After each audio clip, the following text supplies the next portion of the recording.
All right, so news on the gun ban and stuff having to do with the gun ban continues to pour in. I have some videos I'm going to put out. I have more videos to talk about. There's lots of news coming out. I mean, we just had the news coming out about how the guns were obtained illegally, so I'll probably make a video about that as well. But I wanted to talk about two things today. The first one being this story, specifically from the CBC here, and they say Statistics Canada to collect data on the origins of guns used in crime. And this is the problem being is that why is it taking so long? Now, I think the reason why we know why it's taken so long is it's not going to give them the results they want.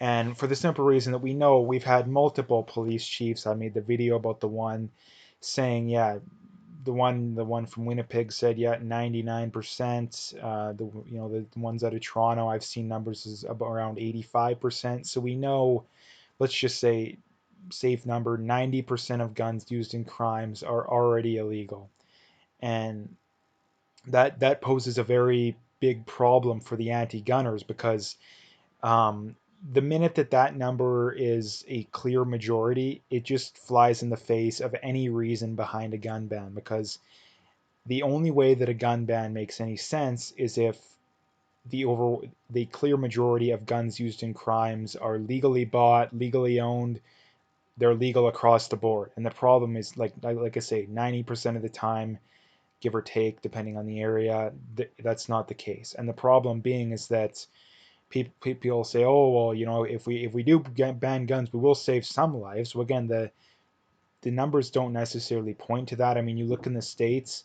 that's not the case. I mean, the states with constitutional carry do not have higher murder rates. Constitutional carry is the loosest of carry laws within the states.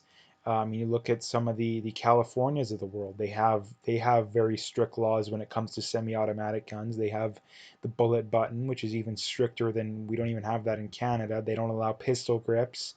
Um, I believe they don't allow anything below certain barrel lengths.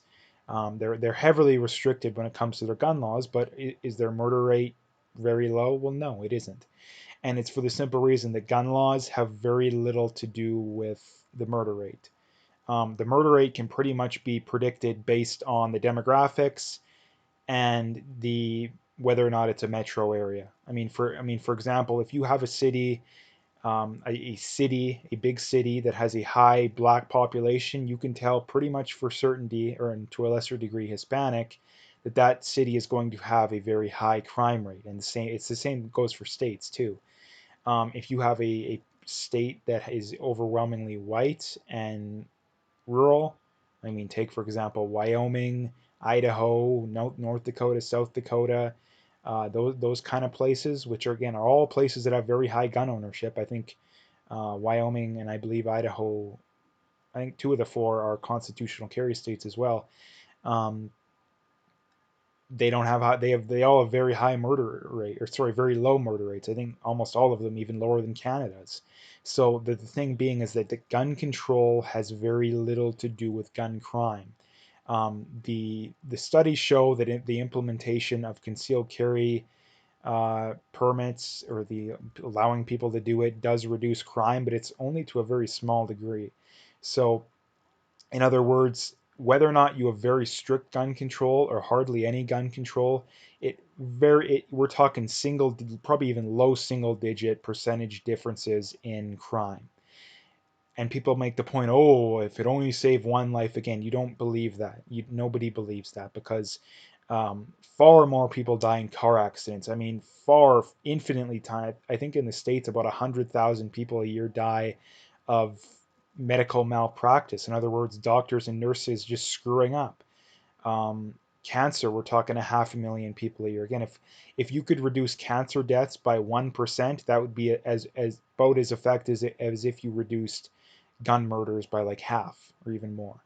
So the idea that the whole just one life argument, it doesn't make sense. The problem is people want to they don't want to admit they're wrong, so they come up with any justification they possibly can to not admit they were wrong, which is where if it'll just save one life argument comes in, because that's usually the last resort. You'll debunk all the other stupid claims they make, and then they'll resort to if it'll just save one life. So anyway, the point being here is that This just goes to show that the gun control push in Canada is sheerly a political thing. There's no data, there's nothing to back it up. And if anything, there is data that doesn't back it up. And that's the problem, is that we have a government that is ignoring the evidence, they're ignoring science, they're ignoring data. Again, this is just another example that you can bring to these people. That and the lockdowns are two good examples, that whenever they point out, oh, you're anti-science, you don't believe the studies, you don't believe this, that, and the other, and yet you have the same people that turn around and pretend that gun control works and pretend that the lockdowns worked. So again, that's just some stuff to bring up. The other thing I wanted to talk about here is, again, Global putting out more BS, so like the typical mainstream media garbage. They say a new poll conducted by Ipsos exclusively for Global News shows that 8 in 10 Canadians say they agree with the move to ban assault style guns. And then they put out their own poll, and they say, now they did another one recently it was the same thing. It was about 80%, or sorry, I think it was 52% want an outright gun ban. Let's ban them all. And yet, I think it was around 75% of people said no in their own poll. And in this one, we have 72.6% saying no. 25.8% say yes. So almost three people for every one person doesn't want the ban compared to the person that wants it. And again, this had 19,300 votes, and it's from a fairly lefty outlet. Now there is a lot of pro-gun people that retweeted it, but still, it's a very lefty outlet. I don't think anybody can deny that. So the thing that bothers me with this stuff is they're lying. They're either incredibly selective with who they're polling. I mean, they admitted to being selective. I think they just polled people in like Toronto, Montreal, Vancouver, like crap like that, which would be the equivalent of just polling people like in the reverse, like just polling people in like rural Alberta and Saskatchewan. Like you'd get like 95% saying the other way. So the way they did it is incredibly biased, and my guess is that they still probably fudged the numbers because um, the big problem being, I mean, for starters, before we even acknowledge the numbers, um, what is an assault style gun? Because the problem is that when you ask different people that, you get completely different answers. I mean, the actual definition, I bet you maybe 5 to 10% of Canadians actually know the actual definition. Like honestly. I mean, the actual definition is the gun is select fire. Those guns are already banned in Canada. They've been banned in Canada for 40, 50 years. I think since like the late 70s. And a large number, I mean, like I say, full auto has been banned since the late 70s. Most semi automatic center fire rifles are restricted or prohibited. So there already is very strict gun control. And like I say, the other problem being is that people don't know the definition. Like I would be perfectly fine with them having the poll if people actually knew the definition. Because the problem is, I believe their definition is a gun that can fire at a rapid rate, which again is incredibly subjective because some people, a bolt action rifle where you can fire 3 shots or 4 or 5 shots in 15, 20 seconds, they take that as rapid fire. And for someone else, a semi-automatic isn't considered rapid fire because what about compared to a full auto? What about compared to someone that's like a pro shooter that has an incredibly fast trigger pull? Sorry, they can shoot incredibly fast on semi-auto. So that's the problem, is that they need an actual coherent definition, because their definition, it's not and the other thing, the problem too, the definition has to be tangible, because what is can fire at a rapid rate? Like how do you define that? Like how do you define that? Because for some people, a pump action shotgun, even though it's not semi-auto, it's not never been an assault gun, never has been, never will. For some people, they would include that as an assault rifle. So that's the problem, is we need a coherent definition. I mean, if you wanted to say, semi-automatic rifles with, you know, I don't even know. Like, even if you just wanted to say semi-automatic rifles, even if you wanted to say semi-automatic rifles with a barrel below 18 inches, I mean, that would be a more coherent definition. The problem is that most people probably couldn't even name more than one model. I mean, other side the AR-15, I don't think 90%, 95% of Canadians could even come up with one off the top of their head.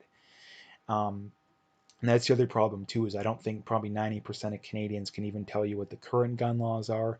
So that's the problem with these polls. Basically, in summary, is that number one, they're lying, or at the very least, they're grossly misleading people.